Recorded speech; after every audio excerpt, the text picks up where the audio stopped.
Hi friends, it's so good to see you today. We are here to read Dinosaurs Before Dark by Mary Pope Osbourne. We are here for chapters 5 and 6. Now, if you remember last time, in chapters 3 and 4, Annie and Jack were climbing down the treehouse ladder because they found a pteranodon. And now they're running away because something was coming toward them. Let's read chapters 5 and 6 and find out what it is. Chapter 5 is called Gold in the Grass. Go! Go! Said Jack. He threw his notebook into his backpack. He pushed Annie toward the rope ladder. Bye, Henry, she said. Go! Said Jack, and he gave Annie a big push. Quit it, she said. But she started going up the ladder. Jack scrambled after her. They tumbled into the treehouse. They were panting as they looked out the window at the dinosaur. He was standing on the hilltop, eating flowers off of a tree.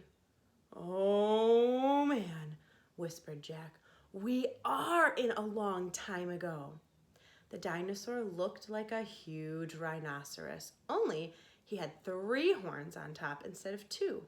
2 long ones above his eyes and 1 on his nose. He had a big shield-like thing behind his head. Triceratops, said Jack. Does he eat people? Whispered Annie. I'll look it up, said Jack as he grabbed the dinosaur book.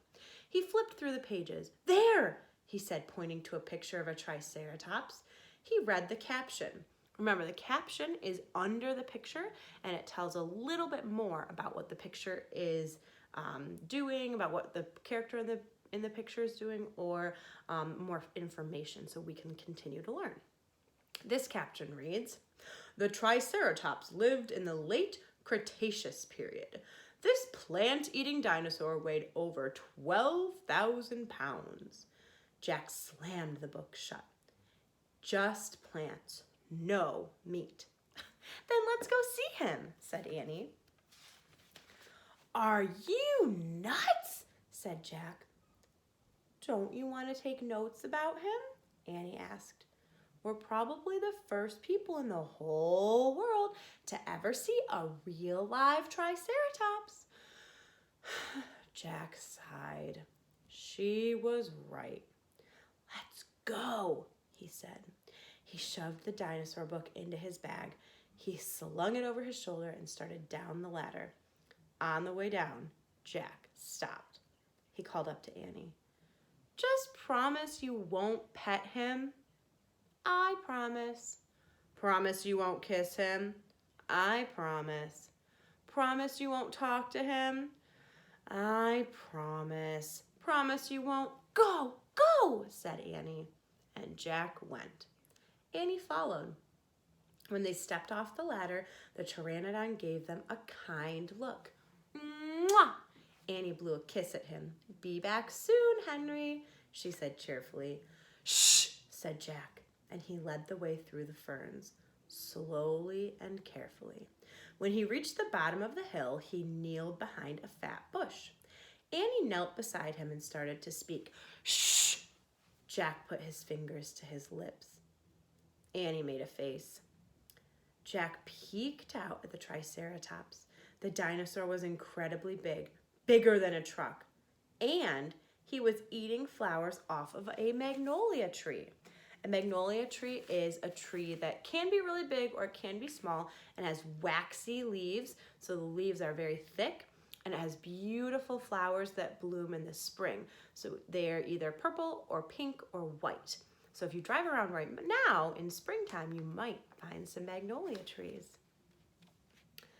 Jack slipped his notebook out of his backpack and wrote, Eats flowers. Annie nudged him. Jack ignored her. He studied the Triceratops again. He wrote, Eats slowly. Annie nudged him hard. Jack looked at her. Annie pointed to herself, walked her fingers through the air, and pointed to the dinosaur. She smiled. Was she teasing? She waved at Jack. Jack started to grab her, but Annie laughed and jumped away. She fell into the grass in full view of the Triceratops. "Get back," whispered Jack. Too late. The big dinosaur had spotted Annie. He gazed down at her. That means looked. From the top of the hill, half of a magnolia flower was sticking out of his mouth. "Oops," said Annie. "Get back," Jack shouted at her. "He looks so nice, Jack." "Nice? Watch out for his horns, Annie." "No, he's nice, Jack." Nice? But the Triceratops just gazed calmly down at Annie. Then he turned and loped away. Loping is kind of like running or walking or moving kind of quickly. "Bye," said Annie, and she turned back to Jack. "See?" Jack grunted, but he wrote in his notebook, "Nice." Here is a big picture that looks like the Triceratops loping away. "Come on, let's look around some more," said Annie. Jack started after Annie, but he saw something glittering in the grass. He reached out and picked it up. It was a medallion, a gold medallion. Oh, if you look in this picture, that's what Jack has found. So he has here in his hand a medallion, and a medallion is typically something that's made out of metal, and it could be a circle like Jack's is, or it could be in the shape of something else. So you put them in your pocket, you keep them with you. Some people think they keep you safe. Some people rub them and wish on them. There are lots of different things you can do with a medallion. But this one clearly was made by people, not by dinosaurs. I wonder what it's doing in the dinosaur world. On the medallion, there was a letter, a fancy letter M. "Oh man, someone came here before us," said Jack. Let's look at that medallion again and see if we can see that letter M. I'm gonna get it really close to the camera. There's that letter M right there. Huh, I wonder what M stands for. That's the end of chapter 5.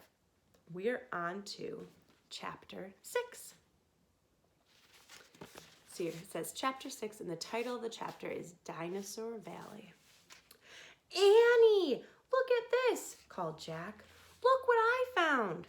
Annie had gone up the hilltop. She was busy picking a flower from the magnolia tree. "Annie, look, a medallion!" But Annie wasn't paying attention to Jack. She was staring at something on the other side of the hill. "Oh, wow," she said.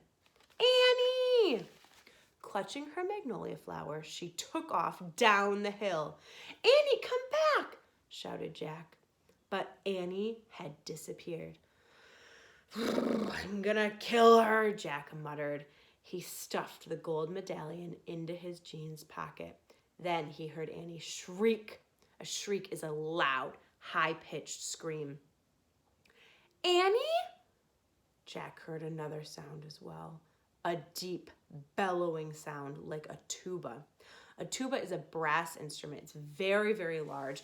You can either wear it over your neck, and the bell or the part that the sound comes out of is over here, or you hold it on your shoulder and the bell, or the part that the sound comes out of, goes this way, and you blow into it and you push down the keys, and it makes deep, deep, deep sounds, noises. I had the book upside down. So he heard a sound like a tuba. "Jack, come here," Annie called. "Annie?" Jack grabbed his backpack and raced up the hill. When he got to the top, he gasped. The valley below was filled with nests, big nests made out of mud, and the nests were filled with tiny dinosaurs. Whoa, check that out. Look at those little tiny dinosaurs. There's some eggs in there still. Very interesting. Annie was crouching down next to one of the nests. and standing over her was a gigantic duck-billed dinosaur. So a duck-billed dinosaur, that means his mouth looked like the bill of a duck. So think about what a duck's mouth looks like. It's long and flat, and that's what the dinosaur's mouth looked like. A bill is another word for the mouth of a duck. "Don't panic. Don't move," said Jack. He stepped slowly down the hill toward Annie. The huge dinosaur was towering above Annie, waving her arms, making her own tuba sound. Jack stopped. He didn't want to get too close. Safe. Let's find out what Jack does. Jack knelt on the ground. "Okay, move toward me slowly," he said. Annie started to stand up. Oh, so Annie's feeling scared. "Don't stand, crawl," said Jack to Annie. Clutching her flower, Annie crawled toward Jack. The duck-billed dinosaur followed her, still bellowing. Bellowing is another word for screaming or singing loudly. Annie froze. "Keep going," said Jack softly. Annie started crawling again. Jack inched further down the hill until he was just an arm's distance from Annie. He reached out and grabbed her hand and pulled Annie toward him. "Stay down," he said, crouched over next to her. Bow your head, it means put your head down, and pretend to chew." "Chew?" "Yes, I read that's what you do if a mean dog comes at you." "That is not a dog, Jack," said Annie. "Just chew," said Jack. Both Annie and Jack bowed their heads and pretended to chew. Soon, the dinosaur grew quiet. Jack raised his head. "I don't think she's mad anymore," said Jack. "Jack, thanks for saving me," said Annie. "You have to use your brain," said Jack. "You can't go running into a nest of babies. There's always a mother nearby." Annie stood up, but it was too late. "Annie!" Annie held her magnolia flower out to the duck-billed dinosaur. "I'm sorry I made you worry about your babies," she said. The dinosaur moved closer to Annie. "I'm so scared." The dinosaur grabbed the flower from Annie, and she reached for another one. "No more," said Annie. The dinosaur let out a sad tuba sound. "But there are more flowers up there," Annie said, and she pointed to the top of the hill. "I'll go get you some." And Annie hurried up the hill. The dinosaur waddled after her. Jack quickly examined, that means looked at, the babies. Some were crawling out of their nests. Where were the other mothers? Jack took out the dinosaur book. He flipped through the pages and he found a picture of some duck-billed dinosaurs. He read the caption. The Anatosauruses lived in colonies. While a few mothers babysat the nests, others hunted for food. So colonies are like communities or neighborhoods. And that means that they all lived together and they shared the responsibilities. So they shared looking for food, kind of like going to the grocery store. They shared babysitting, kind of like if grandma or grandpa or an aunt or uncle or a friend of your parents was to watch you. So they worked together to have families. "Uh-oh," Jack said. "There must be more mothers close by." "Hey, Jack," called Annie. Jack looked up. Annie was at the top of the hill feeding the magnolia flowers to the Anatosaurus. "She's so nice, Jack," Annie said. But suddenly, the Anatosaurus made her terrible tuba sound. Annie crouched down and started to chew. The dinosaur barged down the hill. She seemed to be afraid of something. Jack put the book down on top of his backpack and hurried up the hill to Annie. Here they are. There's Jack rushing to Annie, the dinosaur going down the hill, and Annie crouching down, pretending to chew. I wonder why she ran away, said Annie. We were just starting to be friends. Jack looked around. What he saw in the distance almost made him throw up.